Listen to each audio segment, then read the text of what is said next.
Assalamualaikum warahmatullahi wabarakatuh. Selamat sore Ibu-Ibu. Terima kasih atas kedatangannya untuk bisa hadir pada pertemuan kelompok pada hari ini, Ibu-Ibu ya. Ini nanti kalau saya bilang hai, Ibu bilang hello ya. Saya bilang hello, Ibu bilang hai. Ya, paham ya? Oke, coba saya dulu ya. Kita coba dulu. Halo, hai, oke, terima kasih, tepuk tangan dulu. Nah, bulan kemarin kita sudah belajar yaitu kesehatan dan gizi. Masih ingat nggak Bu materi kemarin? Pentingnya gizi. Terus apa lagi? Apa lagi? Apa? Oke, terima kasih ya. Terus ini kita akan belajar bersama ya, yaitu pada sesi 11 atau modul perlindungan anak ya, yang berjudul yaitu pencegahan kekerasan dan perlakuan salah terhadap anak. Jadi pengertian anak menurut Ibu-Ibu apa? Apa itu anak? Yang tahu? Nah, anak adalah ya, seseorang yang belum berusia 15 tahun dan termasuk di dalam kandungan. Itu anak. Apa itu hak anak? Ya Bu, ada yang tahu? Nah, hak anak ya. Oke, terima kasih Bu atas pendapatnya. Hak anak adalah hak yang melekat pada harkat martabat manusia sebagai ciptaan Tuhan yang Maha Esa, yang sifatnya tidak boleh dilanggar oleh siapapun. Kalau menurut Ibu, hak anak itu seperti apa? Ya, terus yang lainnya? Ya, nah jadi benar ya, hak anak dapat diartikan ya, satu yaitu hak asasi manusia yang melekat pada diri anak. Terus yang kedua yaitu pemberian Tuhan yang Maha Esa. Yang ketiga yaitu hak sejak dilahirkan, bahkan sejak dalam kandungan. Terus yang artinya apa ya? Jadi anak yang masih di dalam kandungan itu juga punya hak.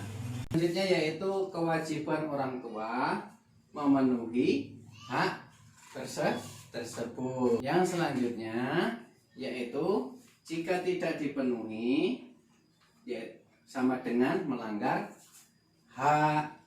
Jika orang tua tidak memenuhi hak sama dengan melanggar undang-undang perlindungan anak. Terus orang tua tidak mampu, negara harus ambil alih. Pengertian kekerasan terhadap anak. Apa menurut Ibu? Pengertian kekerasan terhadap anak. Ya. Ya, oke, terima kasih. Jadi ya, pengertian kekerasan terhadap anak. Kekerasan terhadap anak adalah setiap perbuatan terhadap anak yang berakibatkan timbulnya kesengsaraan atau penderitaan secara fisik, mental, seksual, psikologis, termasuk penelantaran dan perlakuan buruk yang mengancam integritas tubuh dan merendahkan martabat anak. Nah, ini sudah diatur dalam undang-undang. Nah, jadi setiap perbuatan yang mengakibatkan penderitaan baik fisik, psikis, seksual dan sosial terhadap anak. Itu Bu. Yang terus yaitu perlakuan salah. Ya.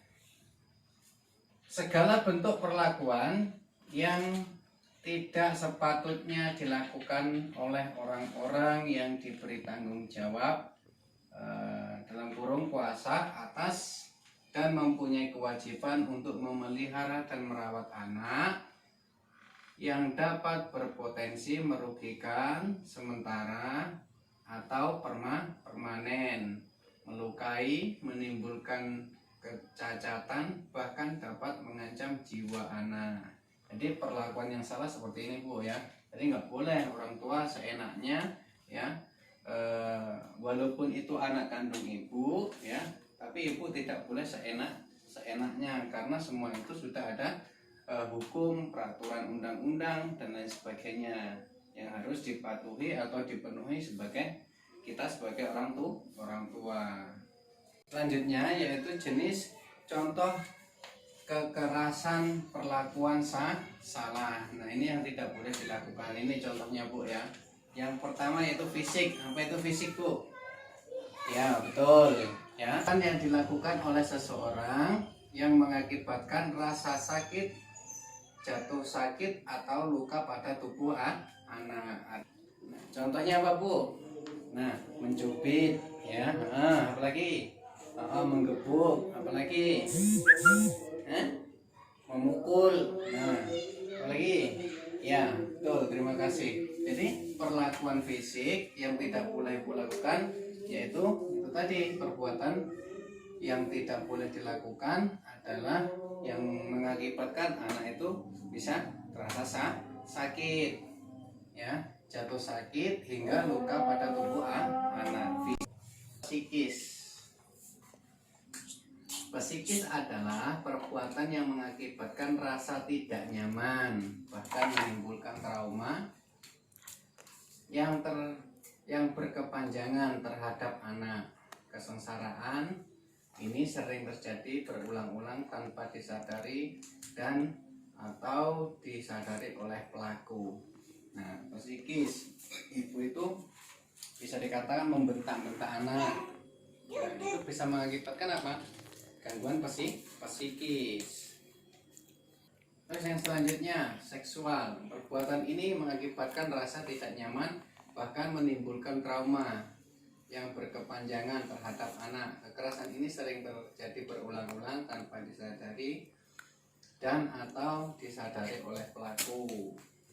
Masyarakat sering nggak Ibu lihat kekerasan seksual terhadap anak? Oh, pernah dengar, tidak pernah lihat ya. Itu tidak tidak banyak Bu ya. Mungkin cuma beberapa. Semua tubuh anak ya itu bisa jadi tempat kekerasan ya. Seperti contohnya kekerasan fisik. Nah, ini ya yang tadi Bu ya. Yaitu memukul atau mencubit, melempar. Nah, ini kekerasan terhadap fisik. Terus yang selanjutnya menendang, menginjak-injak. Nah, itu kekerasan fisik. Terus menguncang-uncang badan anak. Terus memasukkan cabai ke mulut DLL. Nah, itu juga yang namanya kekerasan Bu ya. Sama anak itu nangis ya, nangisnya yang berlebihan, apa Ibu kasih hukuman, yaitu Ibu kasih cabai mulutnya. Nah, itu juga namanya kekerasan. Terus yang selanjutnya yaitu psikis. Nah, ini psikis yaitu melototi anak. Itu tidak boleh. Mengatakan anak bodoh, tuli, tidak tahu diri, itu juga termasuk kekerasan. Terus membanding-bandingkan. Nah, membanding-bandingkan seperti apa? Perlakuan kamu itu jelek, nggak seperti dia, itu juga nggak boleh membanding-bandingkan seperti itu. Terus membenci anak, sasaran kemarahan. Nah ya, ibu dan bapak punya masalah ya, terus akhirnya anak ibu yang jadi sasaran ya, itu juga nggak boleh. Yang selanjutnya tidak menegur anak. Nah, jadi kalau anak itu melakukan kesalahan itu ditegur dengan kata-kata yang baik, ya kan? Didudukkan, ya, dikasih nasihat yang baik, ya, supaya apa? Anak itu tidak mengulangi perbuatan yang sama. Yang selanjutnya yaitu seksual, ya. Nah, ini terus yang selanjutnya, ya, yaitu tanda-tanda terjadi kekerasan seksual, dilecehkan oleh orang lain atau terhadap orang lain, ya. Di sini ada, Bu, ya.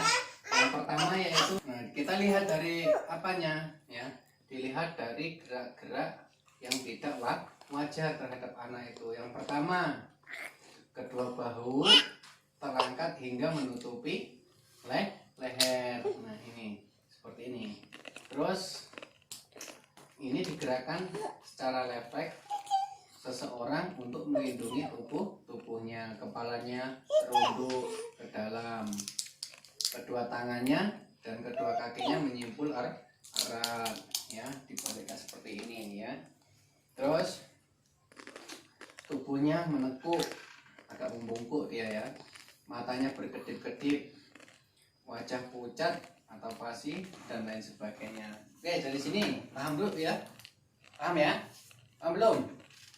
Kalau sudah paham, kalau nggak ada pertanyaan, ini, Bu, ya, dulu, ya. Oke, sekian dari saya. Saya akhiri, bila taufiq walhidayah. Wassalamualaikum warahmatullahi wabarakatuh.